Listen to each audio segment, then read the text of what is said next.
ሰላም የተከበራችሁ አድማጭ ተመልካቾቻችን፣ ይህ በየዕለቱ ከፒጂጂ ሚዲያ ወደ እናንተ የሚቀርብላችሁ የዜና ሰዓታችን ላይ እንገኛለን። ከዕለቱ ዜና ጋር እኔ አብሬያችሁ ምቆይ ሲሆን የዕለቱን ዜና በንባብ መልክ አቀርብላችኋለሁ። አድማጭ ተመልካቾቻችን እናንተም ላይክ፣ ሼር፣ ሰብስክራይብ በማድረግ ታበረታቱኝ ዘንድ ከወዲሁ ጠይቃለሁ። ወደ ዜናዎቻችን እናልፋለን። የአማራ ፋኖ አንድነት ማለትም የአማራ ፋኖ በጎንደር፣ የአማራ ፋኖ በጎጃም፣ የአማራ ፋኖ በወሎ፣ የአማራ ፋኖ በሸዋ ጠቅላይ አመራሮች በጋራ በመሆን ለመላው የኢትዮጵያ ሕዝብ እንዲሁም ለአማራ ሕዝብ የተማጽኖ ወይንም የጸሎት መርሃ ግብር እንዲደረግላቸው ሲሉ ለሁሉም እምነት ተከታዮች መግለጫቸውን በጋራ ሰጥተዋል። ይህንን መግለጫ እንደሚከተለው አቀርባለሁ። ክርስቲያኖች በጸሎት ሙስሊሞች በዱዓ አስቡን። የታሰበው እንዲሳካ በቅርቡ የተጸነሰው የምጥም ላይ ያለው የአማራ አንድነት በሰላም በጤናም እንዲወለድ ታላቅ የሆነ የምስራች እንዲሰማ ዘንድ ሁላችሁም በያላችሁበት በየእምነታችሁ አጥብቃችሁ ጸልዩ።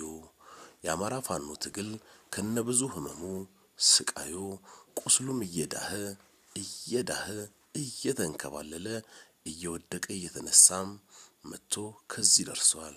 በአማራ ፋኖ ትግል ላይ የተጠመጠመው የዘንዶ መዓት የእባብ የጊንጥ የፉኝት ብዛት ለጉድ ነው። የበግ ለምድ የለበሰው ተኩላና ቀበሮ በውስጥም በውጭም ዙሪያውን አሰፍስፎ እንደተቀመጠ ሁላችንም የምናየው ነው። እናም የተኩላ የቀበሮ ለምድ ተገፎ ከጨለማ ወደ ብርሃን ከረግረግ ከማጥ ከአዘቅቱ እየወጣ ወደ ደልዳላው ወደ ለምለም መስኩ እያቀና ላለው የአማራ ፋኖ ትግል ጸልዩ። ጸሎት ሲባል ከልብ የሆነ ጸሎት መሆኑን አደራ በማለት ገልጸዋል። ቀጥለውም ጸልዩ ትግሉ አሁን ካለው የአብስትራክት ስዕል መስሎ ከሚታየው ገጽታው ወደ ብሩህ ሽር ብትን ብሎ እንዲታይ ቅርጽም እንዲይዝ ጸልዩ።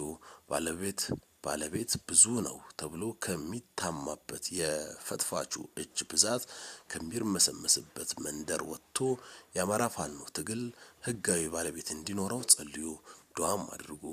ጎንደርም ትሞሸር፣ ፓስተር ምስጋናውም ይሞሸር፣ ባህር ዳር ደሴም ይሞሸሩ፣ ስኳድም ጎንደርም ክልል አድርጌ ከአማራ ትግል እገነጥላለሁ ብሎ ይንጨርጨር፣ አህፋድም በብልጽግና መኪና ይሳፈር፣ በምድሪቱ በላይ በታች እሳት ይንደድ፣ ምድር ቀውጢ ይሁን፣ ድብልቅልቁም ይውጣ።